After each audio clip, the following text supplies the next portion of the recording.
देहरादून से जिन्होंने ये पूरी रिपोर्ट आपको भेजी है जंगलों के बीच से जाकर। इनके अलावा शिवम त्यागी पॉलिटिकल एनालिस्ट के तौर पर हमारे साथ जुड़े हैं, सैयद रिजवान अहमद साहब हमारे साथ जुड़े हैं पॉलिटिकल एनालिस्ट के तौर पर, अतीकुर रहमान इस्लामिक स्कॉलर, मौलाना पीर अली कादरी अब से थोड़ी देर बाद नई स्क्रीन पर दिखाई भी दे रहे हैं। आप सबका डिस्क्रिप्शन ठीक ठीक। कादरी साहब, मुख्यमंत्री पुष्कर सिंह धामी ने कहा है कि ऐसा लैंड जिहाद नहीं चलेगा उत्तराखंड में।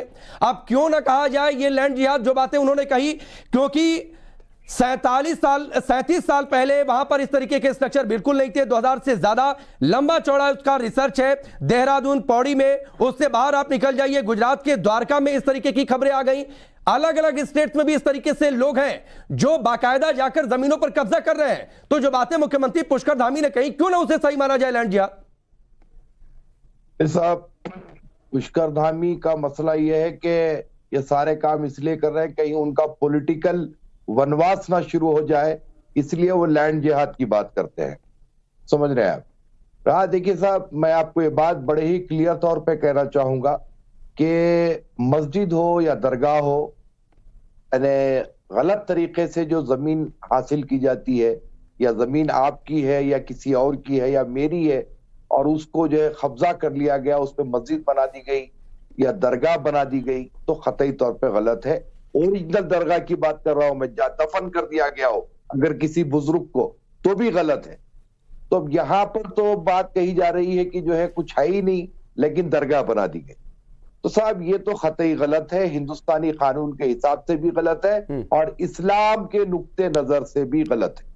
रहा सवाल साहब शिर्क और बिदत की बात अभी किसी ने की थी, तो मैं उनको बता दूं कि वो थोड़ा इल्म कम रखते हैं।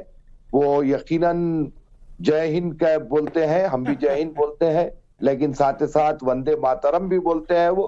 तो पहले वो जरा ये इस तरफ तवज्जो कर ले। और यहाँ पर जो डिबेट होता है शिर्क या बिदत या अकीदे के ऊपर बहस करने के लिए नहीं होता है, वरना ऐसे लोगों को तो हम बिठा के पढ़ाते हैं कि अकीदा किसको बोलते हैं और शिर्क क्या है, बिदत क्या है। ये तो अभी बच्चे हैं, इनको इल्म भी नहीं है अभी कि इस्लाम क्या बोलता है। समझ रहे हैं आप? तो ठीक है रिजवान भाई, आपके लिए बच्चे हैं। मैं एक टिप्पणी शिवम की ले लूं, फिर मैं सीधे रिजवान भाई का रुख करूंगा। शिवम, इन लोगों को आपत्ति लैंड जिहाद, एक तरफ आप कहते हैं कि ये सब जायज नहीं है, कादरी साहब ने कहा ये जायज नहीं है, शफीकुर रहमान बर्क ने कहा ये जायज नहीं है, लेकिन इन लोगों को कोई सुनता क्यों नहीं?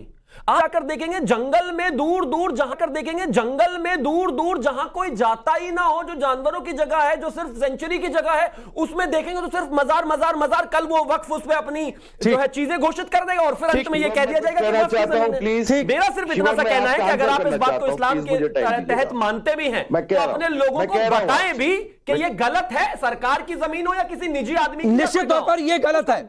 आप कादरी साहब एक साथ बोलिएगा, चूंकि आपने रिजवान भाई का भी जिक्र किया तो रिजवान भाई का भी जवाब बनता है। रिजवान भाई, आप अभी बच्चे हैं कादरी साहब के लिए।